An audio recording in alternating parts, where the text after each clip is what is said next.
memang contoh. Tapi saya ada juga dalam diri saya satu lagi yang lawan diri saya.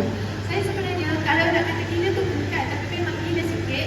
Saya sentiasa lawan dengan diri sendiri. Saya sentiasa bercakap dengan diri saya. Saya macam, saya kata, ada yang tentang, ada yang melawan. Contoh, tak buat. Tak boleh, aku kena buat. Tak payah lama nak esok, esok. Boleh, esok aku tak buat. So, kita sebenarnya, yang paling susah pada saya, kan? Yang paling susah kita nak lawan, yang paling negatif, bukan orang lain, bukan orang sebelah, tapi diri kita. Kita sendiri. So,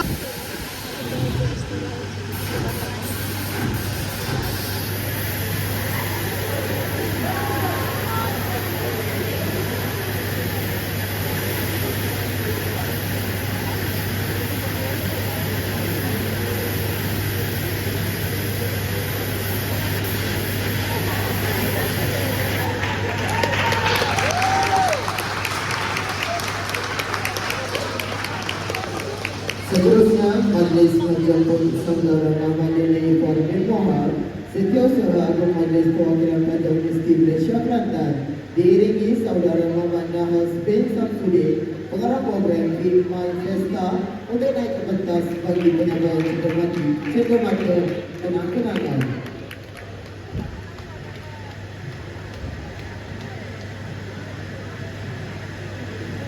Majlis menjemput Puan Ni Amira Syamimi, founder of Dewika, untuk menerima cenderamata kenang-kenangan dipersilakan.